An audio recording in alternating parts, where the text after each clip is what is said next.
And most importantly एक ध्यान में रखते हुए हम सब ने इस बजट को बनाया कि ये पैसा जनता की अमानत है, इस अमानत को हमको सेफ कीपिंग में दिया गया है। We have to make the best use of it और किस तरीके से इसको डिस्ट्रीब्यूट लोगों के बीच में किया जाए ताकि उसका सबसे बेस्ट फायदा। कैसी परियोजना बनी है? आपने ना तो हरियाणा ना मध्य प्रदेश के साथ वाटर शेयरिंग एग्रीमेंट का आपने खुलासा किया है, ना आपने पर्यावरण की क्लियरेंस ली है, ना आपने फाइनेंशियल एलोकेशंस किया है, लेकिन 6 महीने बाद चुनाव में जाना है, इसलिए ईस्टर्न राजस्थान को आपने कहा कि हमने इतने 1000 करोड़ की घोषणा कर दी है। ये सारी कागजी घोषणा है, इसका कोई प्रोविजन सरकार ने किया नहीं। सिर्फ ये बजट झांसों का बजट है, चुनावी जुमलों का बजट है।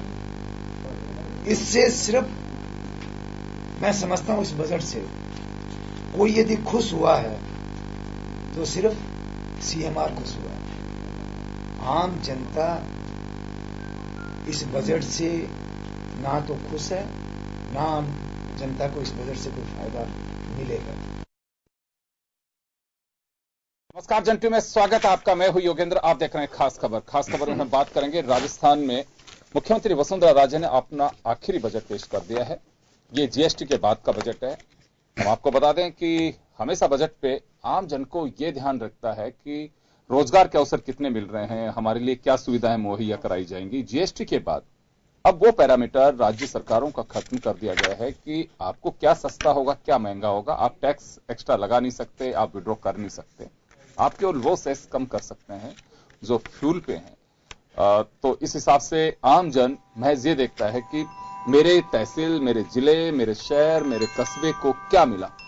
चले तो हम चर्चा शुरू करेंगे और आपने रिएक्शंस देखी हैं। अभी हमारे साथ इस वक्त हैं जाने माने पत्रकार और विश्लेषक ओम सैनी साहब हमारे साथ हैं। राजस्थान विधानसभा में उप मुख्य सचेतक मदन राठौड़ साहब हमारे साथ हैं। बाबूलाल गुप्ता साहब हमारे साथ हैं जो राजस्थान खाद्य पदार्थ व्यापार संघ के अध्यक्ष हैं। आप सभी का स्वागत है। ओम जी, बजट को अगर हम देखें, काफी हर तबके को छूने की कोशिश की गई है। जैसे कि मुख्यमंत्री ने कहा भी है प्रेस ब्रीफिंग में कि हमारी पूरी टीम ने हर तबके को टच करने की कोशिश की है। तो ये बजट एक अपेक्षित था कि ये लोक लुभावन या कहें कि एक लोकप्रिय बजट हो सकता है। ये देखिए, एक तो ये कि ये अपेक्षित था निश्चित रूप से, क्योंकि मुख्यमंत्री जिस तरीके से पिछले दिनों लोगों से बातचीत करते हुए विभिन्न समुदायों को बुला करके और साथ साथ में राज्य में जिस तरह का एक आक्रोश आपको देखने को मिला, और वो जो लोकसभा के चुनाव हुए और विधानसभा का उपचुनाव हुआ, उसके जो नतीजे थे, और वहाँ जो एक अपने आप में एहसास हुआ कि किसानों को क्या महसूस हो रहा है, व्यापारी वर्ग क्या सोच रहे हैं, नौजवान क्या सोच रहे हैं, ये सारा मेरा ख्याल है कि मुख्यमंत्री को बड़ा अच्छा अपने आप में एक खुला मैदान मिल गया चीजें जांचने समझने के लिए, सारे समूह मिल गए। बजट में उसी तरीके से चीजों को डिस्ट्रीब्यूट किया गया। ये मतलब प्रांत के हित में है, इसमें कोई शक नहीं। जिस तरीके से पेयजल के लिए या कृषि के लिए या एजुकेशन शिक्षा के लिए या महिलाओं के लिए या बच्चों के लिए जो सारा किया या व्यापारियों के लिए, ये सब तो ठीक है, लेकिन जिस तरीके से सिर्फ एक लिमिटेड पीरियड के लिए यानी इस 2018 तक का जो सारा सिलसिला नजर आता है, तो फिर वही बात कही जाएगी। जो कुछ बेहतर किया जा रहा है वो एक चुनाव को ध्यान में रख करके किया जा रहा है। आपकी नीयत कितनी भी अच्छी हो, लेकिन संकेत कुछ ऐसे ही जाएंगे।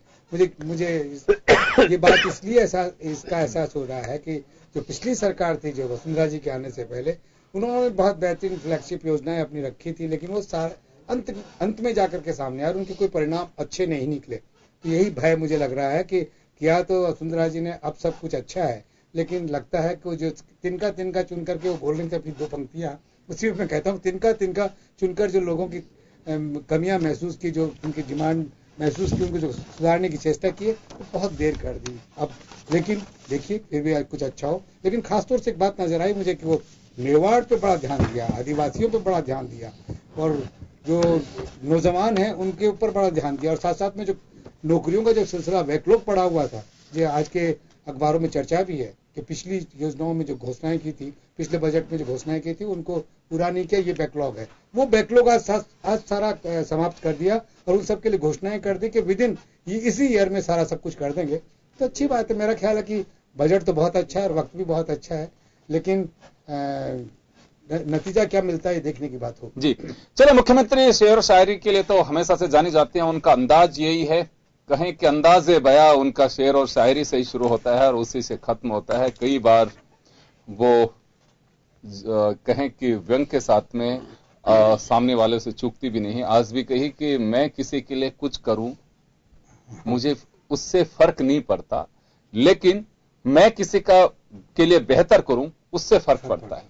तो उसी आइडियोलॉजी के साथ में आज उन्होंने कुछ अनाउंसमेंट्स टीएसपी को लेकर के किया, महिलाओं के लिए चाइल्ड लीव की बात उन्होंने की। दर्शन बोलिए, ये दर्शन कह सकते हैं उनका। आइडियोलॉजी तो चलिए सुंदर सिंह भंडारी और भरत सिंह शेखावत दिखाई दे रहे हैं उस आइडियोलॉजी में। ये बात, अंत्योदय का जिक्र किया उन्होंने, तो ये एक आइडियोलॉजी है बीजेपी की। लेकिन ये बात सही है कि दार्शनिक भी वसुंधरा राजे हैं और उन्होंने जो कहा, उसके बाद चाहे महिलाओं की बात हो, चाहे पत्रकारों की बात हो या फिर दूसरे तबके की बात हो, लेकिन ये बातें सब जिस पे निगाहें टिकी हुई थी किसानों पे, वो पहले बोल चुकी थी।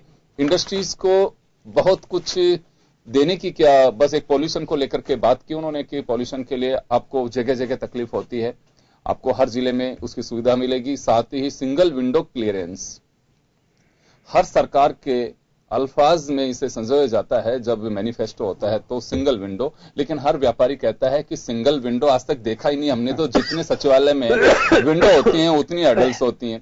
खैर चलिए बात करेंगे, हमारे साथ सीताराम अग्रवाल साहब भी जुट गए हैं और चेहरे पे खुशी नहीं आ रही है इनकी, जबकि बजट बहुत ही, मुख्यमंत्री जी का दावा है कि बहुत अच्छा बजट है ये।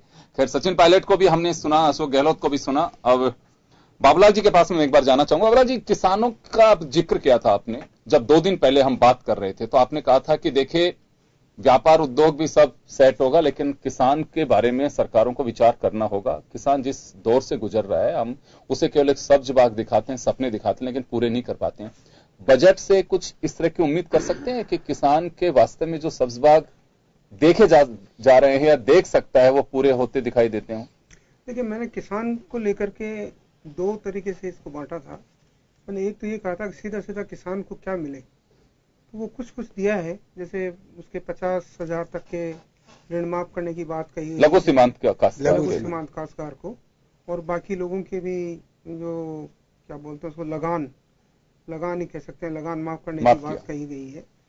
तो ये कहा जा सकता है कि कुछ उस ओर ध्यान दिया है, पर जो किसानों की अपेक्षाएं थी, यूपी को लेकर के जो अपेक्षाएं बनी थी उत्तर प्रदेश में कर्ज माफी के बाद में, वो कर्ज माफी अभी नहीं हुई। और फिर मैंने दूसरी बात ये कही थी कि सपोर्ट प्राइस और समर्थन मूल्य का ये सब्ज बाग दिखाते हैं, और सपोर्ट प्राइस और समर्थन मूल्य की जब बात आती है तो पैदावार होती है 10 लाख टन, खरीदते हैं 1 लाख टन, पैदावार होती है 8 लाख टन और खरीदते हैं मूंगफली जैसे खाली 1 लाख टन खरीदी है इन्होंने।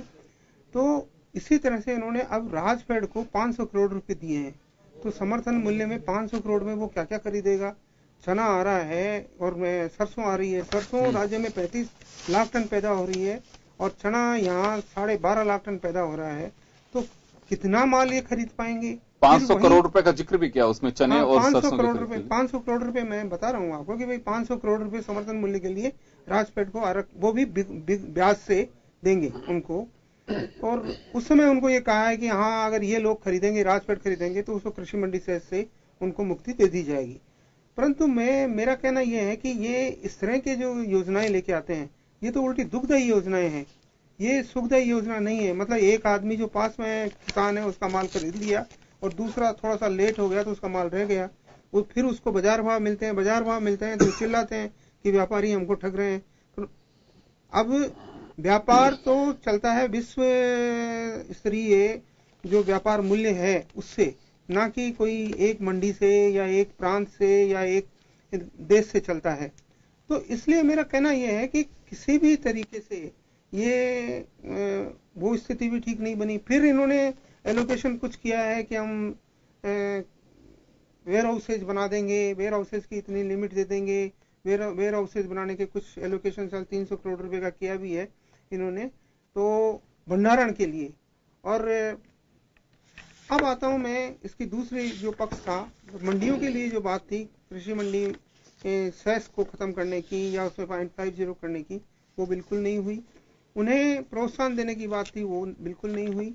हाँ, थोड़े बहुत ये कहा है कि रिप्स में समझ लीजिए कि कोई एग्री इंडस्ट्रीज है तो पहले जो मिल रहा था वही उनको सुविधाएं अभी भी मिलेंगी। कुछ को कहा है कि जाने कौन से एरिया में अगर वो इंडस्ट्री है और उसमें लेडीज लगी हुई हैं या ये लगी हुई हैं तो उनको 5% 6% इंटरेस्ट का कहीं उनमें ब्याज की जो ब्याज देना होता है उसमें से उनको सब्सिडी दे दी जाएगी। तो कुल मिलाकर के ये कहा जा सकता है कि अब ये रिप्स का आज तक किसी भी प्रोसेसिंग यूनिट ने आज तक यूज नहीं किया, चाहे वो तेल मिल हो, चाहे दाल मिल हो, चाहे आटा मिल हो और चाहे और दूसरी यूनिट हो। मैंने ये कहा था, वो उन्होंने डाला भी है कि प्याज, लहसुन और टमाटर के लिए हम एक वैन, चैनल वैन का चलाएंगे उस केंद्र की उसको सपोर्ट करने के लिए जो केंद्र ने योजना बनाई है। उसने उन्होंने 500 करोड़ का प्रावधान रखा है पूरे देश के लिए। तो मेरे कहने का मतलब यह है कि हर बार सबको पता है कि जैसे ही प्याज ज्यादा होता है वो 2 रुपए किलो बिक जाता है, टमाटर ज्यादा होता है 3 रुपए किलो बिक जाता है। अब उनके रख रखाव के लिए एक छोटी सी योजनाएं बनाना ये कहां तक है? अरे भाई, टमाटर पैदा होता है यहाँ 30 लाख टन, यह राजस्थान में 30 लाख टन टमाटर पैदा होता है। आप प्योरी बनाने की बात कीजिए, आप प्रोसेसिंग यूनिट को लाते, उसकी जमीन उपलब्ध कराने की बात करते, या इस तरह की बातें होनी चाहिए थी, तो वो नहीं हुई। तो कुल मिलाकर के ये कहा जा सकता है कि एग्री बेस्ड जो इंडस्ट्रीज है और कृषि मंडियां हैं उनको सीधा सीधा तो कुछ नहीं दिया। हाँ, मैं मुख्यमंत्री जी को एक अनाउंसमेंट के लिए जरूर धन्यवाद दूंगा कि उन्होंने ये कहा कि व्यापारी कल्याण बोर्ड का गठन किया जाएगा, परंतु शायद बजट एलोकेशन उसके लिए नहीं है। तो अभी ये भी बात कहीं जुमला या उद्घोषणा नहीं रह जाए। तो हमने ये मांग की थी कि ये ऐसा होना चाहिए, क्योंकि अमूमन 60 साल के बाद में व्यापारी भी वही स्थिति में होता है। बजट एलोकेशन किया है उन्होंने 10 करोड़ रुपए किया है। 10 करोड़ तो 10 व्यवसायिक कल्याण उसके लिए 10 करोड़ रुपए क्या मायने रखता है? पूरे राजस्थान के व्यापारियों के लिए क्या मायने रखता है? अकेले जयपुर में 3 लाख व्यापारी है, क्या करेंगे 10 करोड़ रुपया? तो कोई एलोकेशन नहीं है। वैसे बाबूलाल जी, ऐसा लगता नहीं है कि दे रहे हैं बड़ी बात है, व्यापारियों से तो लिया जाता है। नहीं दे रही है। देखिए, ऐसा है, अगर ये सोच बनी रहेगी कि व्यापारियों से लेना ही लेना है तो आने वाली जो पीढ़ी है वो इस कदर आ रही है कि ये टिकने नहीं देगी। ये आप देखिए, अब जैसे हम लोग 60 साल से ऊपर जो लोग हो रहे हैं जो व्यापार नहीं करते हैं उनको बड़ी चिंताएं लगी रहती है। यानी कि सीधा कह सकते हैं लिहाज नहीं करेगी और गिव एंड टेकन वाला होगा, आप हमें दीजिए तो आप हमसे लीजिए। अगर लेते रहेंगे टैक्सेस, आज टैक्स कलेक्शन कोई देता है कि हमको कोई इंसेंटिव? हम कलेक्ट करके देते हैं। कोई फालतू के बेकार के नौकर थोड़ी है, कह देंगे कि भैया अपना इकट्ठा कर लो, ले लो, अपनी चौकियां लगाओ, अपना जो भी ये खोलो, अपने कक्ष खोलो और इकट्ठा करो। हम थोड़ी जवाबदार हैं, कर लो अपना इकट्ठा, फिर क्या होगा? तो ये स्थितियां है ना, हम तो बेगारी करते हैं ना, और फिर उस बेगारी पे भी उनकी बेगारी, जो बेगार हमसे ले रहे हैं उनके जो अधिकारी हैं वो हमसे और अलग से बेगार और ले लेते हैं, वो सुविधा शुल्क के नाम से ले लेते हैं। मतलब आप ये देखिए कि एक टैक्स जो लगता है उस टैक्स का अभी भी ढांचा, भले ही ये कहने को ये कह दिया गया हो कि हमने इसको हाई टेक कर दिया है और अब इलेक्ट्रॉनिक काम लिए जा रहे हैं और आपका सीधा आप जमा कीजिए। और मैं ये कहता हूं कि अभी भी वेट की बात तो मैंने की थी, उसके लिए भी मुख्यमंत्री जी को धन्यवाद है कि इसमें उन्होंने वेट विसंगतियों को दूर करने के लिए अपना एक कैंप लगा करके और उसके आदेश शायद वो निकल जाएंगे, इसमें कहा गया है। तो बाकी जो चीजें हैं, बाकी चीजों के लिए वैसे की वैसी स्थिति है। आज भी हमको अगर रिटर्न फाइल करनी होती है तो हम या तो हमारे चार्टर्ड अकाउंटेंट के पास जाते हैं या उसके पास जाते हैं, वो सीधा कहता है यार वहां सुविधा शुल्क भी देना पड़ेगा। भाई, किस बात का सुविधा शुल्क देना पड़ेगा? किस बात का सुविधा शुल्क? अब जब आप यहाँ से फाइल कर रहे हो, वो फाइल वो हो रही है, तो अब इसका जब रिजल्ट निकला आज की तारीख में, हमारे जो जीएसटी की बात कर रहा हूँ, जीएसटी में जिन्होंने एक्सपोर्ट कर दिया, हमारे यहाँ से भी सरसों नेपाल गई है और करीब 60 करोड़ रुपया स्टैंड पड़ा हुआ है, और सीधा वो कहते हैं 5% 10% लो तब आपका ये होगा। ये कहते हैं कि हमने प्रोविजन कर दिया, 260 करोड़ रुपये उसमें से दे भी दिए। अब पता नहीं कहाँ क्या व्यवस्था है, पर ये व्यवस्था, मैं आपको वो व्यवस्था बता रहा हूँ जो धरातल पर है। चले, आप कुछ राहत की बात भी कह रहे हैं, किसानों को कुछ राहत मिले, लेकिन व्यापारी अभी भी परेशान हैं। सीताराम जी हमारे साथ में हैं। सीताराम जी, कुछ बजट से जैसी उम्मीदें थी, जैसी अपेक्षाएं थी, घोषणाएं काफी कुछ की हैं, अलग अलग रिएक्शंस आ रही हैं। कोई कह रहा है कि इन्हें पूरी करने के लिए 20 साल लगेंगे, कुछ लोगों का कहना है कि हमने तो पायलट प्रोजेक्ट शुरू करके उसके बाद हमने फ्री मेडिकल चेकअप, मेडिसिन, विधवा पेंशन या बुजुर्ग पेंशन जो की थी, हमने पायलट प्रोजेक्ट शुरू किया था, लेकिन वर्तमान सरकार ने तो सीधे ही घोषणाएं की हैं। देखिए, चुनावी साल है, चुनावी साल में सरकार एक पार्टी की भी बनी होती है, पार्टी उसके लिए प्राथमिकता होती है। चुनाव जीत के आएंगे तो उसके बाद वापस लौटेंगे। देखिए, जनता के प्रति समर्पित है सरकार, लेकिन पार्टी से बंधी हुई भी है। आपको चुनाव में जाना है तो बजट उसी तरह का एक अपेक्षित भी होता है कि आखिरी बजट आपका, क्योंकि पूरा कार्यकाल इसमें होगा नहीं। तो कुछ उम्मीद थी कि हाँ, कम से कम ये राहत की छींटे तो हमें मिल सकते थे, जो मिले भी हो। देखिए, 4 साल के अंदर इन लोगों ने कुछ नहीं दिया।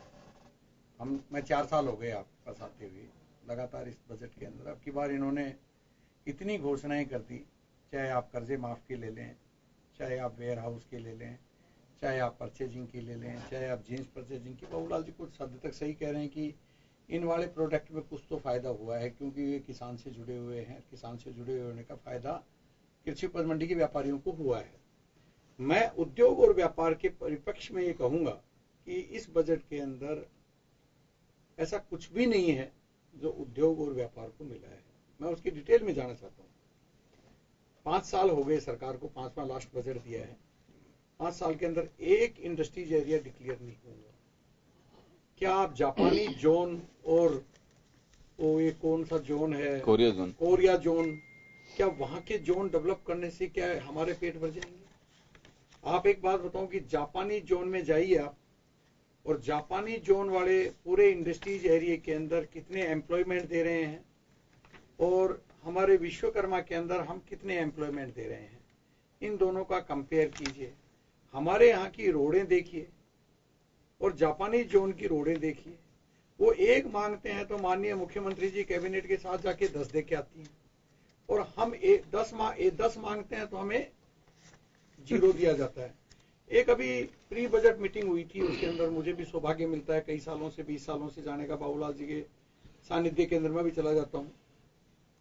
उस मीटिंग के अंदर हम लोगों ने 2-3 हमारी जिनाइन प्रॉब्लम उठाई जो उद्योग और व्यापार की थी। उसमें मैं मेरी स्टील की एक प्रॉब्लम उठाई कि भाई हमारे जो स्टील के अंदर क्या कर रखा है इन्होंने, ब्रांड कर दिया पीडब्ल्यूडी के अंदर, और वो 5 कंपनियों से इनकी सरकारी खरीद होती है, यहाँ की लोकल इंडस्ट्री से नहीं होती। और मैंने अब की बार मुख्यमंत्री जी महोदय को कहा कि अब की बार तो आपका लास्ट बजट है और अब की बार तो आप हमारी समस्या को सुनिए। तो उन्होंने पूरी बात सुनी, और सुनने के बाद मेरे को पूरा मौका दिया, और संबंधित अधिकारी को उन्होंने कहा कि भाई इस चीज को देखो। तो संबंधित अधिकारी ने, पीडब्ल्यूडी प्रिंसिपल सेक्रेटरी ने खड़े होकर कहा कि हम इसको देख लेंगे। और आज हमको पूरी उम्मीद थी कि उस चीज को लोकल इंडस्ट्रीज के होने के नाते मैंने उनसे कहा कि आप हमारा पक्ष मत लीजिए, आप ब्रांड मत दीजिए, टाटा, सेल, जिंदल, एसआर मत दीजिए। आप जो भारत सरकार के बीआईएस के नॉर्म्स के आधार के ऊपर कोई चीज होनी चाहिए वो दीजिए। बिल्कुल क्वालिटी पे ध्यान दीजिए। क्वालिटी मतलब नहीं, जो भारत सरकार ने एक नॉर्म्स मानक ब्यूरो फिक्स कर रखी है उसके हिसाब से दीजिए, लेकिन वो नहीं हो पाया। दूसरा, पावर की बात कर रहे हैं। पावर, आज बहुत बढ़िया बात कही मुख्यमंत्री जी ने कि भाई छबड़ा जो सुपर क्रिटिकल पावर इनकी जनरेशन यूनिट है या इनकी उत्पादन निगम लिमिटेड है, वो 2600 करोड़ रुपए घाटे में चल रही थी। उस 2600 करोड़ रुपए को घाटे को रिकवर किया इन्होंने, 400 करोड़ रुपए प्रॉफिट में आ गए। बहुत बहुत हार्दिक धन्यवाद, बहुत बहुत हार्दिक बधाई इस बात के लिए कि भाई एफिशिएंसी लगी और इसके अंदर इनके अच्छे अधिकारियों ने काम किया, इन्होंने अच्छे काम किए और इसके अंदर 400 करोड़ रुपए प्रॉफिट में आ गए। लेकिन जब 2600 करोड़ रुपए लॉस में आई, जब तो भार पब्लिक के ऊपर डाल दिया, और जब 2600 करोड़ रुपए रिकवर हो गए, 400 करोड़ रुपए प्रॉफिट में आ गए, तो वो पैसे वही सवाल हो गया। जबकि क्रूड ऑयल $150 था तब तो जनता पे भार डाल दिया, और जब क्रूड ऑयल सस्ता हो गया तो $48 आया, तो उसमें जो बेनिफिट हुआ उसको एक्साइज बढ़ा दी कि साहब ये हम पब्लिक को बेनिफिट नहीं देना चाहते। मेरा कहने का मतलब ये है, मैं कोई क्रिटिसाइज नहीं कर रहा, मेरा कहने का मतलब है कि राज का मतलब है कि हम लोग राज पे आश्रित होते हैं। हम लोग स्टेट गवर्नमेंट के ऊपर कोई भी इंडस्ट्रीज अगर यहाँ पे लगाई जाती है तो उसका 40% कंज्यूम स्टेट गवर्नमेंट के अंदर होता है और 60% मार्केट मिलती है हमको। चाहे कोई भी इंडस्ट्रीज हो, ट्रांसफार्मर ले लो और कोई चीज ले लो, केबल ले लो, वायर ले लो, कोई भी ले लो।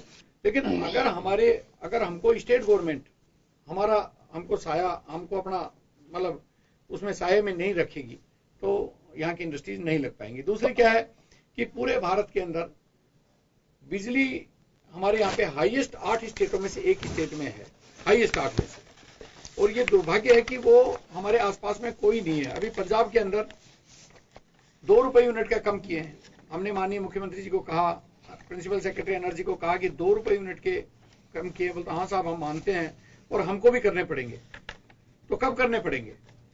आप 2 रुपए छोड़ो, आप जो इलेक्ट्रिसिटी ड्यूटी आप ले रहे हैं, एक इन्होंने 12 पैसे हमारे ऊपर स्टील इंडस्ट्रीज के ऊपर स्पेशल इलेक्ट्रिसिटी ड्यूटी लगा रखी थी वैट के टाइम पे कि भाई आपके जो कबाड़ी जो माल लेके आते हैं वो अनरजिस्टर्ड डीलर है, वो टैक्स नहीं दे पाते, तो उसका टैक्स के रूप में आप 12 पैसे में आप इलेक्ट्रिसिटी ड्यूटी आप दे दो।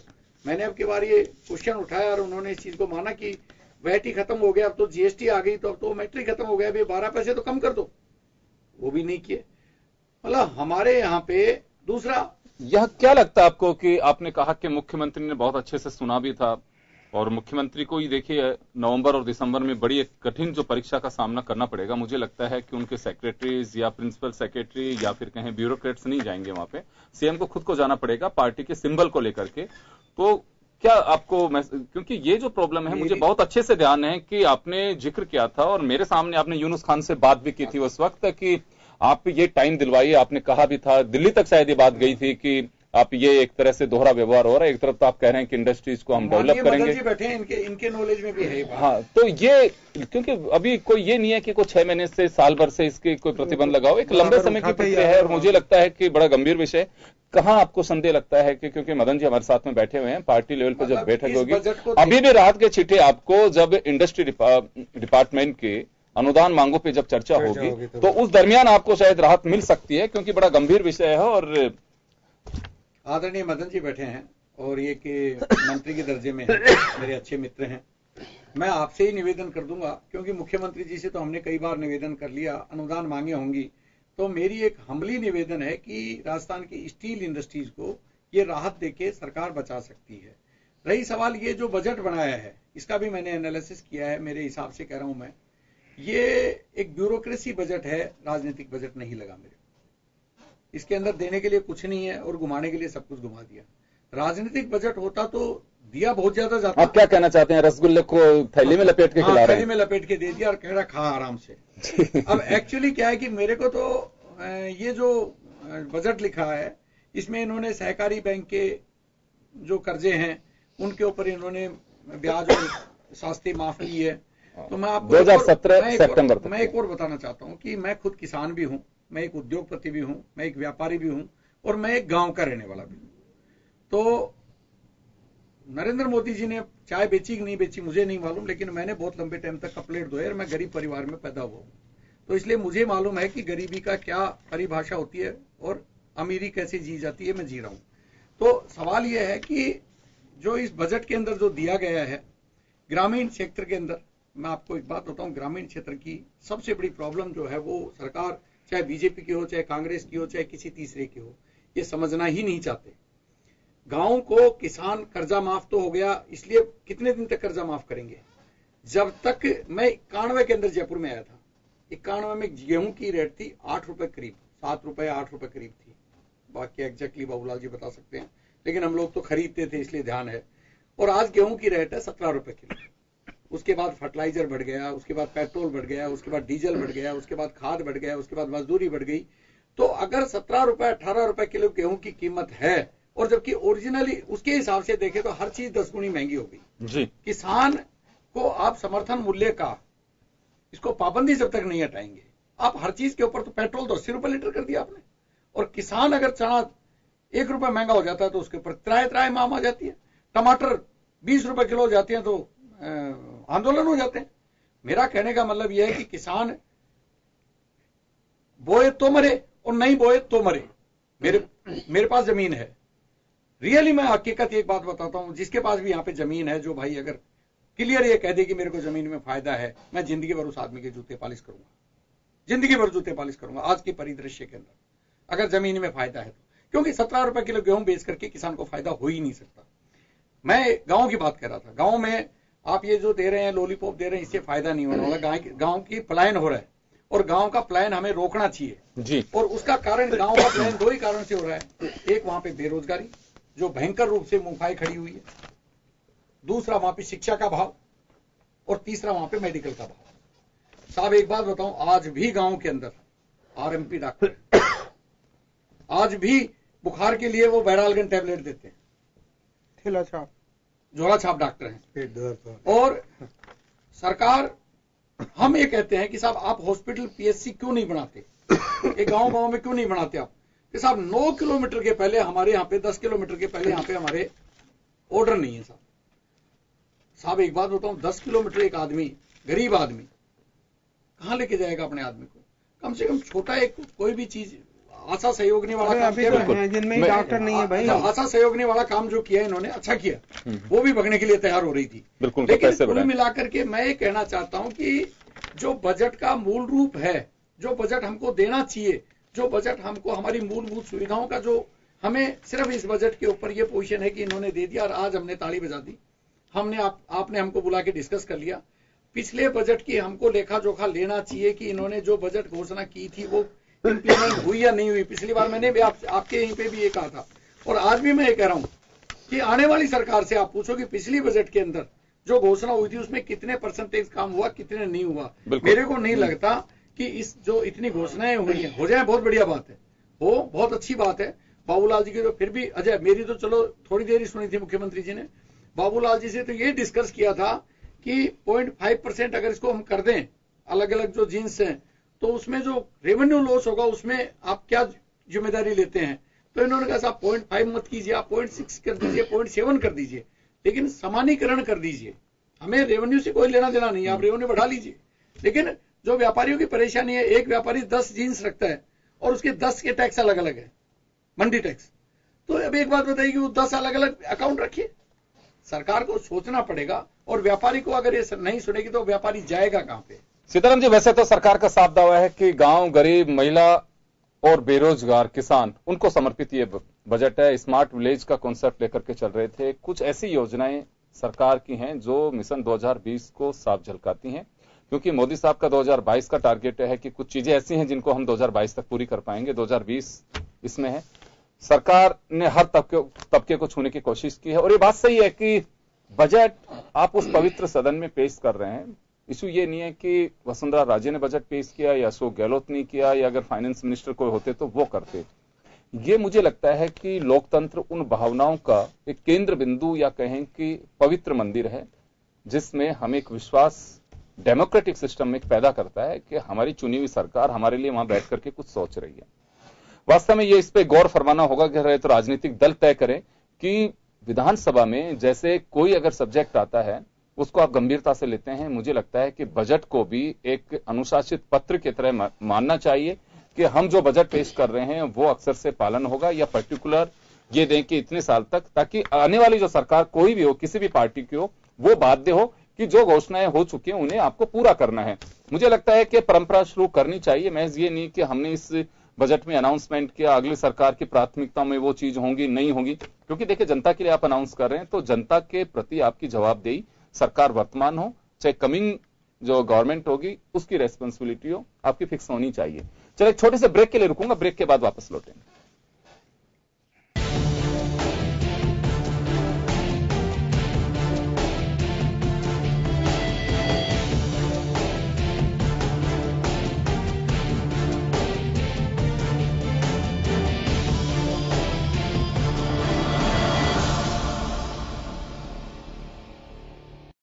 ये बजट लोक लुभावना और चुनावी बजट है। मध्यम वर्ग और व्यापारियों को इसमें कोई राहत नहीं मिली है, और डीएलसी की जो 10% रेट कम की है वो बहुत काफी कम है। कम से कम भी 30% डीएलसी की रेट कम होगी तभी रियल एस्टेट का विकास होगा। लगता है कि ये तो चुनावी के दौर पे जो चुनाव आने वाले हैं तो उसी को मद्देनजर रखते हुए बीजेपी सरकार ने ये घोषणा की है, और इससे तो ज़्यादा बेनिफिट होने वाला कोई काम नहीं है, और मध्यम वर्ग और व्यापारियों के लिए भी इतना कोई खास कर किसानों, ये भी एक मुद्दा ही है। देखो 9 महीने में कितना कर पाती है बीजेपी सरकार, ये तो एक तो अपने हिंडोली और नेरमा को तो देखो उन्होंने कुछ दिया नहीं है, बूंदी को और इनको दिया है, तो ये भी एक लुभावनीय इनकी जो सीटें हैं बीजेपी की, उसी के आधार पे दिया होगा, जो कि दिया है, ज़्यादा तो दिया नहीं है इन्होंने। बजट सिर्फ और सिर्फ मुंगेरी लाल के हसीन सपने जैसा रहा। लोगों को बहुत आशाएं थी इस बजट से कि बहुत कुछ मिलेगा, क्योंकि सरकार का आखिरी बजट है ये, लेकिन कुछ भी नहीं मिला। हर क्षेत्र में मतलब सिर्फ और सिर्फ दिखावा किया गया है। बजट तो बहुत अच्छा है, लेकिन बजट पेश में जो पिछले साल जो बजट आया था, अगर ये बजट पिछले साल होता